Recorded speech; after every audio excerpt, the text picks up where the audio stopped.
Hello दोस्तों, मैं जितेंद्र जिज्ञासा प्रेरित छत्तीसगढ़ में आपका स्वागत करता हूं। आज हम देखेंगे कक्षा 5वीं के पर्यावरण विषय के एक अध्याय छत्तीसगढ़ के लोक शिल्प को। इसके अंतर्गत हम छत्तीसगढ़ के लोक शिल्प को जानेंगे और समझेंगे। छत्तीसगढ़ के लोक शिल्प के अंतर्गत हम काष्ठ शिल्प, मृदा शिल्प, धातु शिल्प, बांस शिल्प और रजवार भित्ति शिल्प को जानेंगे और समझेंगे। सबसे पहले हम बात करते हैं छत्तीसगढ़ के लोक शिल्प की। छत्तीसगढ़ के कलाकार मिट्टी, बांस, पीतल, लोहा, लकड़ी आदि से विभिन्न प्रकार की आकर्षक वस्तुएं बनाते हैं।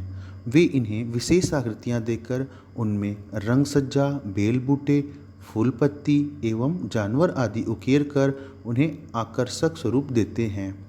इन कलाकृतियों को ऊंचे दामों में बेचा जाता है। छत्तीसगढ़ के लोक शिल्प देश विदेश में विख्यात है। तो सबसे पहले हम बात करते हैं काष्ठ शिल्प की। चित्र में दिखाई दे रही आकृति काष्ठ शिल्प का एक उत्तम उदाहरण है। लकड़ी को गढ़कर विभिन्न प्रकार की वस्तुएं बनाना छत्तीसगढ़ के बस्तर अंचल की प्रसिद्ध कला है। घरों के नक्काशीदार स्तंभ, दरवाजे, मंदिरों के खंभे, देव झूला आदि काष्ठ शिल्प के अद्भुत नमूने हैं।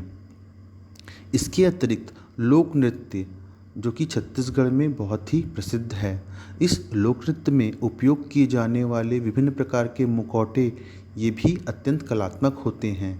ये भी काष्ठ शिल्प के ही उदाहरण हैं। काष्ठ शिल्प के बाद हम बात करते हैं मृदा शिल्प की। मिट्टी के बर्तन, देव प्रतिमाएं, अनाज रखने की कोठियाँ, दीप स्तंभ आदि बनाने की कला छत्तीसगढ़ में आज भी बरकरार है। बस्तर के टेराकोटा का शिल्प कला में विशेष स्थान है। इस मृदा शिल्प में जीवन और प्रकृति से जुड़ी वस्तु तथा धार्मिक प्रतीकों की आकृतियाँ भी बनाई जाती है।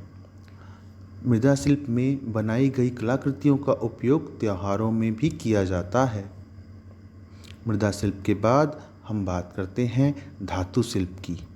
बस्तर के लौह शिल्पी देवी देवताओं की पूजा आराधना के लिए विभिन्न कलाकृतियों का निर्माण करते हैं। लौह शिल्प का प्रयोग सजावटी सामग्री के रूप में काफ़ी लोकप्रिय है। बस्तर में घड़वा जाति के लोग कांसे एवं पीतल की कलाकृतियाँ बनाते हैं। वे इन धातुओं को पिघालकर उन्हें सांचे में ढालकर और उनमें उत्तम किस्म की नक्काशी कर उन्हें आकर्षक एवं सुंदर स्वरूप प्रदान करते हैं। चित्र में दिखाई गई कलाकृति घड़वा कला का एक उत्तम उदाहरण है। घड़वा कला छत्तीसगढ़ ही नहीं बल्कि पूरे भारत में प्रसिद्ध है। धातु शिल्प के बाद हम बात करते हैं बांस शिल्प की। बांस शिल्प के अंतर्गत बांस की विभिन्न प्रकार की टोकरियां बनाई जाती है।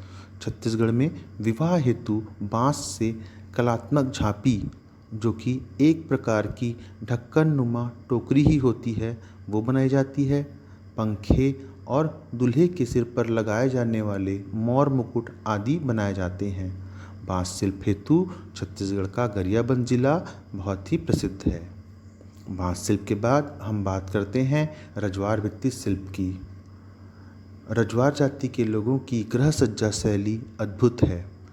घर की खिड़कियां और बरामदे के लिए सुंदर जालियां रजवार भित्ति शिल्प के अंतर्गत बनाई जाती है। इसके अतिरिक्त दीप, सर्प, पशु पक्षी आदि की कलाकृतियां भी बनाई जाती है। उनमें सुंदर रंग भरकर उन्हें आकर्षक बनाया जाता है। तो दोस्तों, आज हमने समझा छत्तीसगढ़ के लोक शिल्प को। Thank you.